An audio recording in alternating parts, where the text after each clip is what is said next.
What's going on, folks? By a show of hands, can I get a number on how many of you guys want to see and invite socialism into trucking? Yeah, I didn't think so. But that seems to be the case. We're going to talk about it. But before I get to that, let me sit you up here. There we go. Before I get to that, there's a great quote by Warren Buffett some time ago. One tip to success, and his answer was easy. He said, do the complete opposite of everybody else. And if you just look around at the people you know, the people you familiarize yourself with, the people you hang with, the people you don't know, the people you see in passing, and if you do the complete opposite of what they do, guess what? You're going to go against the grain, and you're going to have a different reality, so to speak, than those folks that all follow the herd. Like, we're going to use money, for example, in this short example. We're in owner-op space. We all truck. We all owner-op. We all go into business, start a carrier, whatever you're doing, whatever level you're at. We all do it to make money. Now, to be successful in making money, you need to do the complete opposite of everybody else. And I want you to think of yourself, and I'm not excluding me at this as well, because I'm pretty good at it myself, including everyone I know. But including yourself and about everybody you know, everybody is pretty good at spending money. With that being said, what is the complete opposite of that?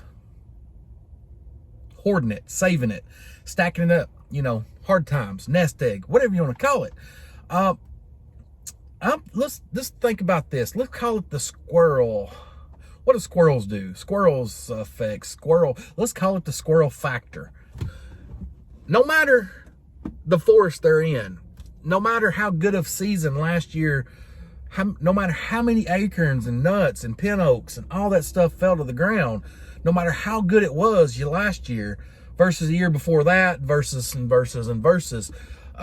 It doesn't matter if last year was a dry spell, this year's a dry spell, last decade was a dry spell. It doesn't matter.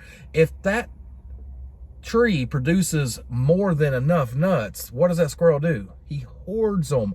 Why does he hoard them? Because in this example, he knows winter is coming. And for our analogy there, let's move it over into truck. And this ain't Game of Thrones. Winter's not coming. Winter is here. We are in a down market. Now, that analogy makes sense if you go back to 2018. A lot of people coming into space and they wanted to buy a truck because the market was way up here. 2019 fell way down here. You can't see my hand, but you get the gist of it. A lot of people went broke. A lot of people fell out of the game because they came in way up here. And then 2019, and then 2020 hears about 2019. It says, here, hold my coffee. And we found a new low. It's on the brink of, I don't know what it's on the brink of. I don't want to make an assumption here. But if you would have had that squirrel factor in 2015, 16, 17, 18, 19, and you do not live above your means and you hoard and stack and build that nest egg, for the winter, because the winter's always coming. There's always a down market. There's always a low time. There's always a high tide in the ocean. In life, there's always a low tide. It's just the harmonics of reality. I don't even know if that's the right word. Now, moving on, understanding hoarding, and nobody's good at it. Now, everybody, it seems like, is trying to start a movement. A lot of things going around the social media platforms is the DC thing, the protest, everything that's going on. Now, before you just cast judgment, just hear me out, stay to the end. I don't want you to cast judgment and look like a fool in the comments without hearing everything I've got to say, because I will go against the grain here. I do challenge the status quo. I don't think like most people. I don't do what most people do. I try to walk, talk, act, do the complete opposite of everybody else. That being said, if you don't hear me out, you're just going to assume that I'm one of those people. And I assume that you're not thinking that now. So let's not assume anything. A lot of people are saying the government needs to step in to trucking. And to me, that just seems, I need to shave. Yeah, I just got done with my local gig. I'm looking right here at myself. I ain't had time to shave in the last couple of days. So I just got done with my local gig and got to go home now. But a lot of people wants government to step in. Now, I've heard a lot of accusations, a lot of demands, a lot of wants and needs. I think most of them sound like garbage. Just is what it is. The one that I do like is the transparency. The one thing about transparency is you can't hide anything. I've racked my brain for the last couple of days. What's the repercussion of transparency? Because no matter what stick you pick up, it's got an equal opposite end. We live in a duality world. If you don't understand that, you can't have hot without cold. You can't have in without out. You can't have health without sickness. You can't have rich without poor. Good, bad. Get what I'm saying here? If you bring regulations in, there's going to be an equal on the other end. I think I'm getting ahead of myself there. I don't want to talk in circles here, so bear with me. This is just off the cusp. The one that really makes sense is transparency. I don't see an opposite repercussion on the other end of putting giving all the carriers access to see what the loads are paying. That way you know how bad the broker's trying to screw us. For example, military loads. I've always heard this. I had never hauled a military load, but I know a lot of people has. They've hauled military loads, and they said, the military loads, they always have the rate on the paperwork, and you see what's it's paying. So I like that transparency, but all the other things is garbage. Let me explain that. If you came into the industry, and I'm not trying to step on your toes here, if you came into the industry recently, which actually very recently would be a good time to come into the industry because there's some good deals out there. Trailers, trucks are cheap. So recent, it's a good time to come into the industry. I always feel that in the down market is the time to jump in.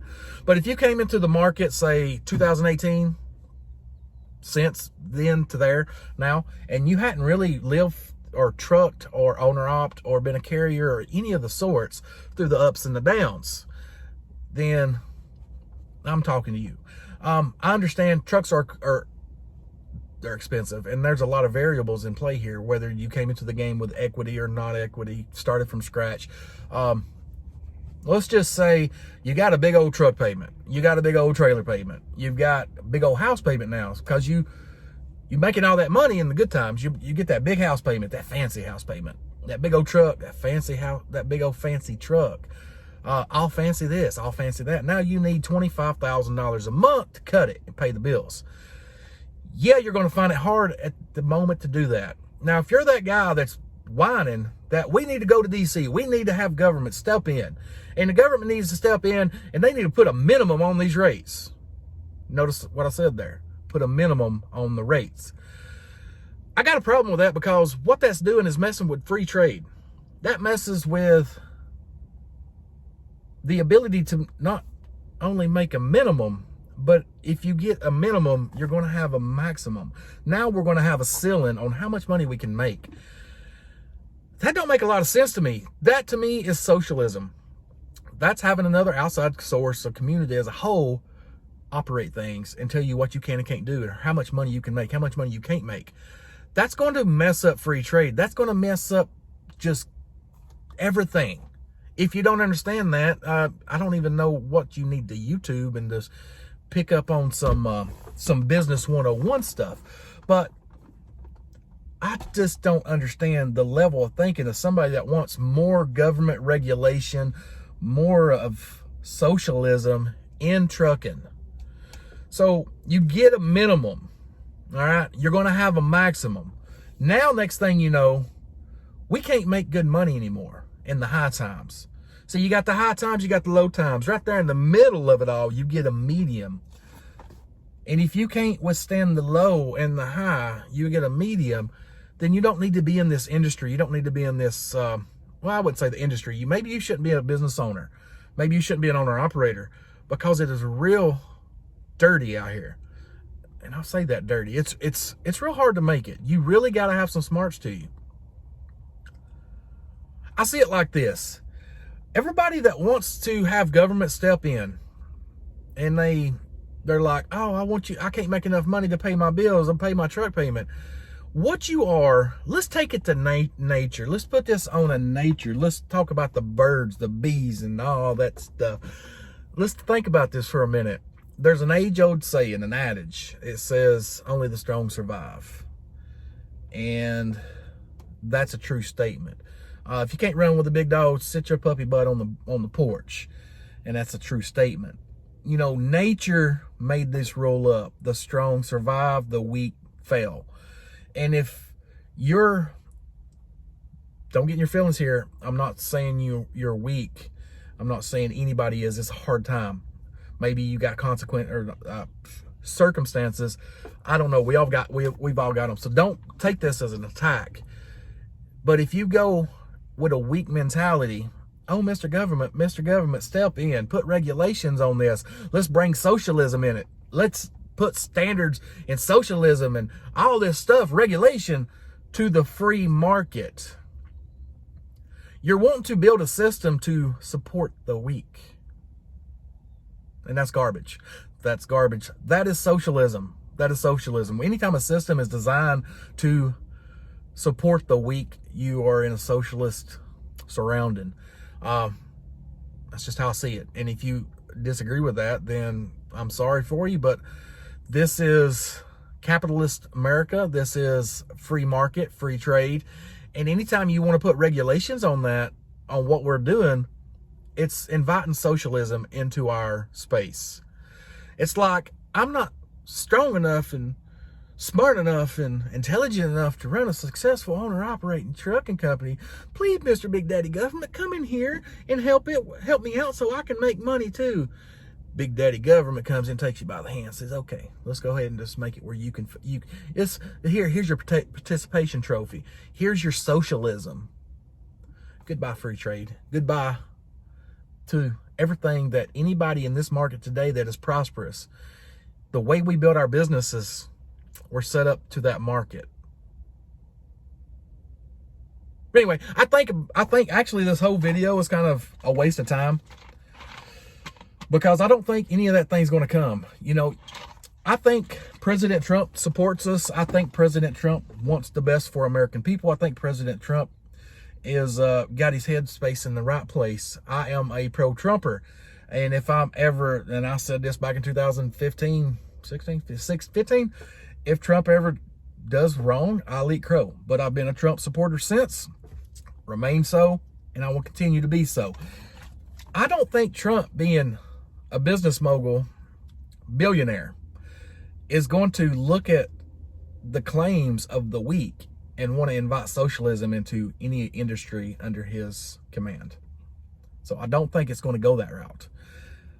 But it's kind of like a different point of view for the rest of the guys that wants government regulation. You don't understand. It's putting socialism in your industry. And everybody I know, they can't stand socialism, the thoughts of socialism, communism, any of that stuff. They don't like it. They don't want it. Inadvertently, a lot of people don't know that that's what they're trying to vote in. That's what they're trying to raise a stink about.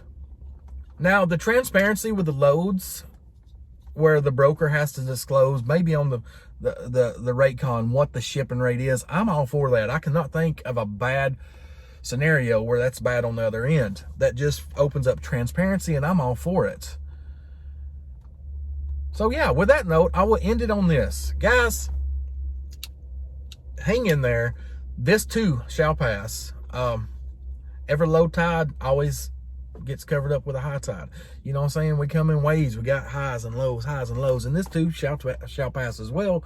And if you're out there trucking and hustling and getting everything you can, just keep going, and it's going to get better. And guys, I'm going to end it right there. As all my videos, I like things that make sense, and this right here makes sense. I know I'm kind of rambling on a lot of that now. Yeah, and guys, I think I'm going to head to the house. This local gig is kicking my butt. I'm sore from head to toe. I didn't realize how lazy I've gotten the last 6 years of being back OTR.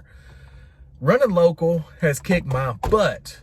But anyway, another video on that soon to come, probably after this, maybe before this. I don't know. I think it's probably going to come after this one.